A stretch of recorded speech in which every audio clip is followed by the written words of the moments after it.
Hi, and welcome to the Locker Room. I'm one of the hosts, Justin Hamm, and thank you for joining us as we journey through tough issues that guys face as athletes and as humans.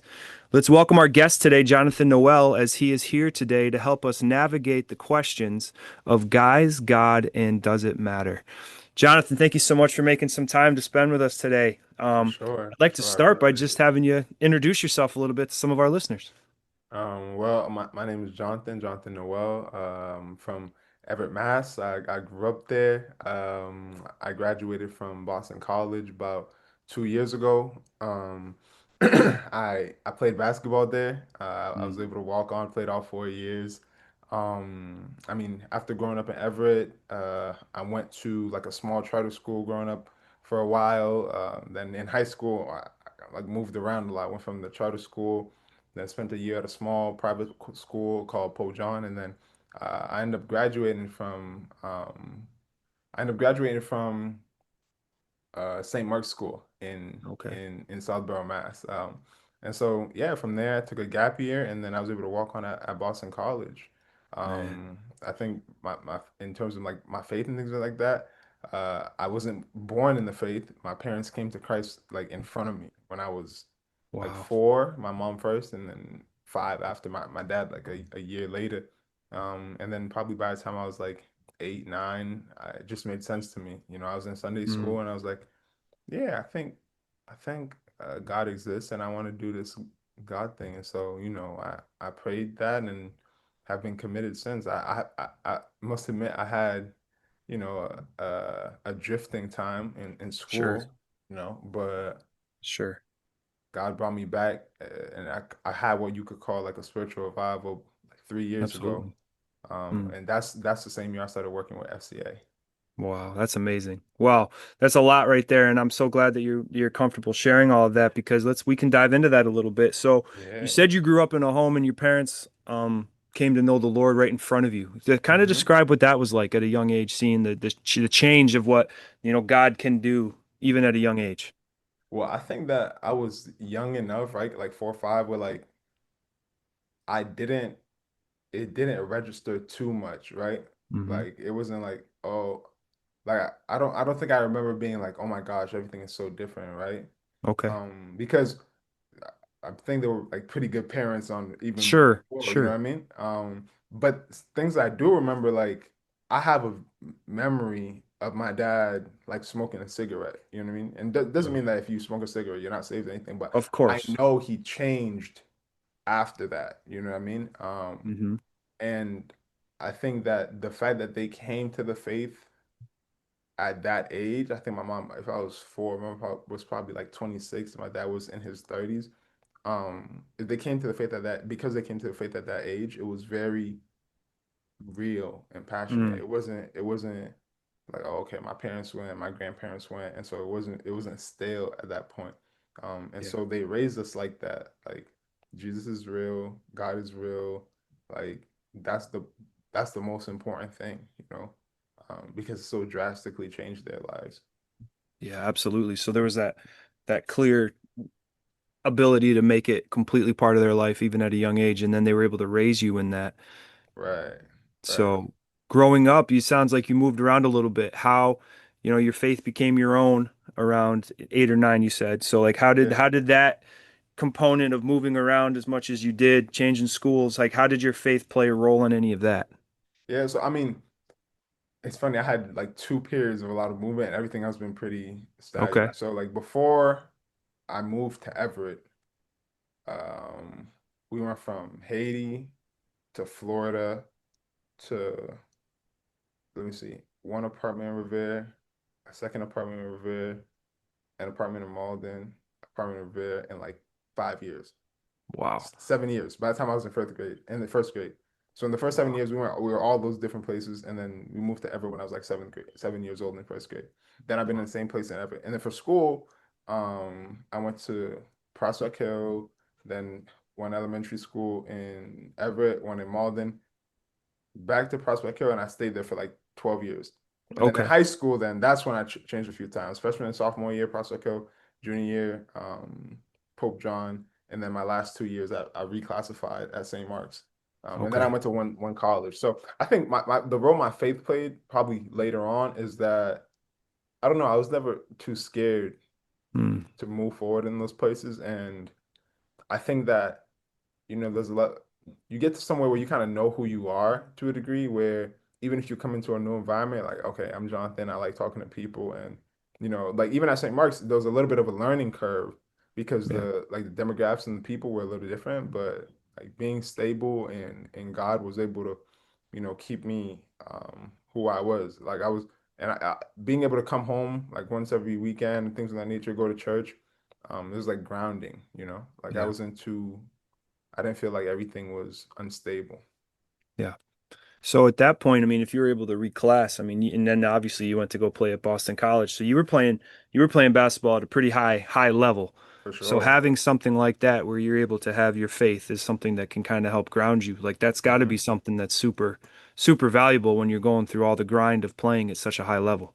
Right, right, right. Yeah, So no, definitely. I mean, especially if like I was a walk-on, so at times I wasn't playing as much as I would have liked. absolutely. It my value isn't in my playing, right? Mm, So as much as I wanted to and like I worked really hard, I never became bitter. I never was like, what's the word I'm looking for? Thinking, oh my gosh, my coach sucks or anything like that. I was always like, okay, cool. Like I'm supposed to work hard and I want to play and I want the opportunity, right? yeah, And I'm not gonna lie, like sometimes it like is like I worked a lot for it, yeah, um and sometimes it hurts when you want something and it's not turning out exactly how you want, for but sure. it never caused me to spiral. You know what I mean? Even when I had like my time where I was like drifting from God, right? I always believed in God. I was always like, okay. It's funny, like I would I would like go out and stuff, and then in my head I'm like, dang, like these people here, a lot of them think like this is like the pinnacle, like this is it. Right.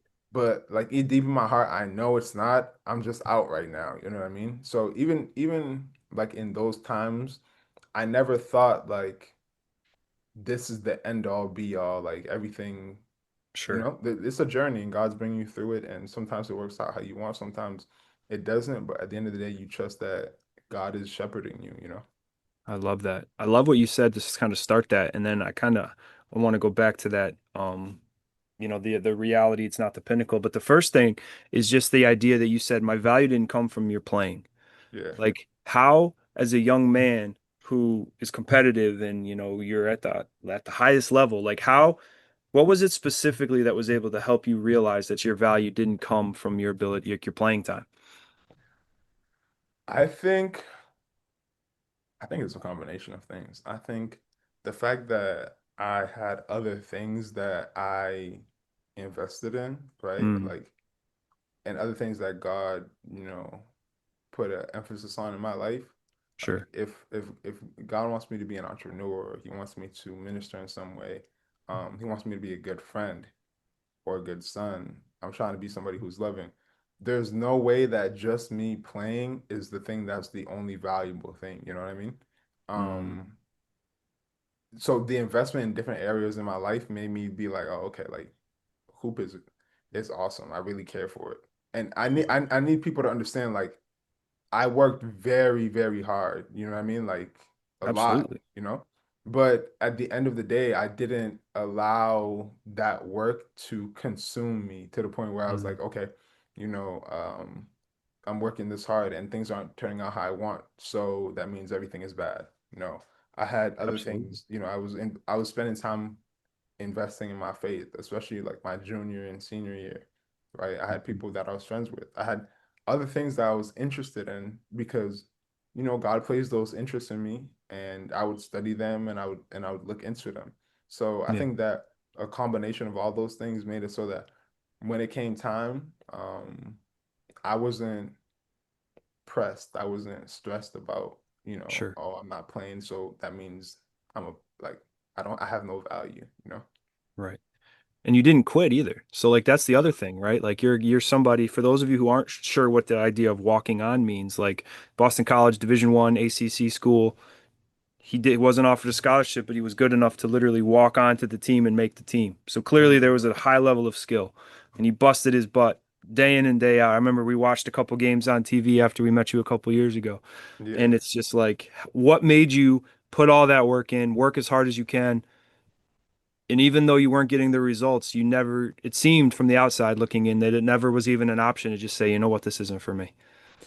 Yeah, one, I must admit, like I worked and expected for things to turn out the way I wanted, right? In Hmm. terms of me playing more and things of that nature. And for one reason, there's a lot of, reasons that I could explain why it didn't. But I think that if if you're placed somewhere, right, you feel like God puts you somewhere, and you feel Yeah. like he's caught, like what else would I be doing, Right. right?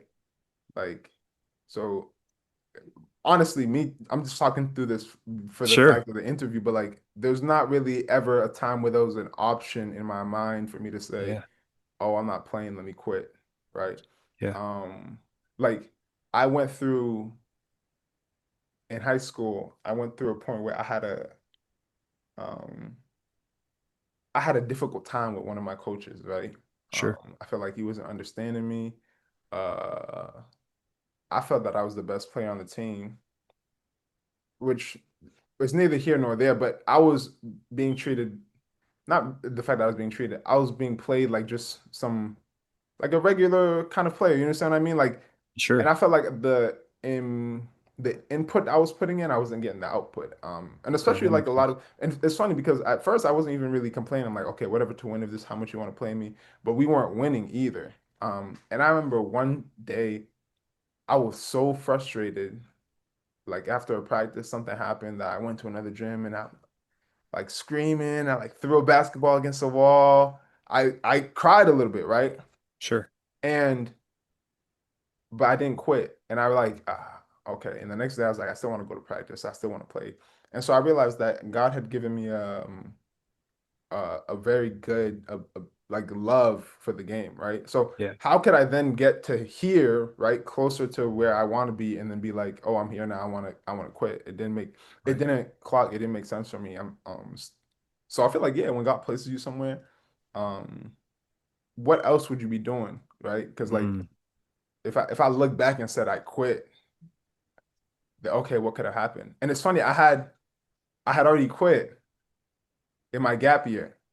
Mm. In my gap year, I took the gap year because I was trying to find like a scholarship. I had a place in Florida that kind of had almost offered me, but they didn't because I was like option 1B and 1A accepted. So then like I was out, and I was gonna have to pay some money, but I was like, I'm not gonna go to Florida. It didn't feel right. I don't think really Right. God had a plan for me there. Um, and so I remember January of 2019, before I had decided that I was going to BC because um, what did I do? I pushed my admission 1 year. I forgot the exact term for it. Uh, and I was like, you know what? I think I'm done hooping. But Mm. God sent somebody, like maybe Amazing. 2 weeks into that, right? 2.5 weeks, 3 weeks into that. Somebody at church was like, "Hey, how you doing, John?" I'm like, good. We're talking after church. He's like, "You still playing ball?"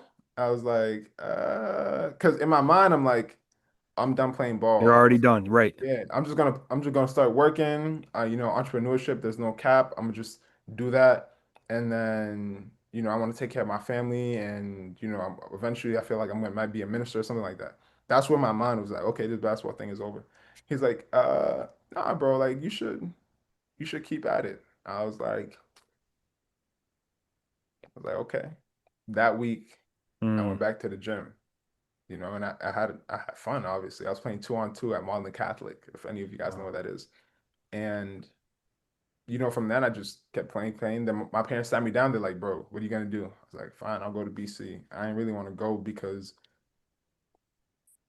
it's not cheap, right? And so I was like, you Sure. know what? Let me just. I don't even want to like go into that, but I ended up going, and then we had like some struggles figuring certain things out, and then we figured it out, and then I was there. And even when I got there, I still hadn't spoken to the coach yet. Like I got on campus, started, had not spoken to the coach. And if anyone understands how D1 athletics works, like that doesn't happen. Like, That's unheard of. Yeah. right. And so somehow God made it so that like my high school coach knew him, contacted him, somebody on one of their walk-ons had been off for the semester. He didn't know I was there. He brought me on. I tried out. They're like, all right, you're good enough to practice with us. So I walked on, you know? That's amazing. Yeah. And that is all because, from listening to it, it sounds like, God, what I love about your story and just hearing you say it right now is like God gave you the ability to play basketball and compete and have like the skill set you had to play at that level. But Hmm. hearing how you share and where your heart is that that's never been your identity. Basketball Hmm. has always just been something that you do, something that you love, Right, right, but right, it's not what makes you you. right, And right. the ability, I think, and the wisdom to be able to separate, that's not who I am. That's just something that I do. Hmm. That's huge. Yeah, And yeah.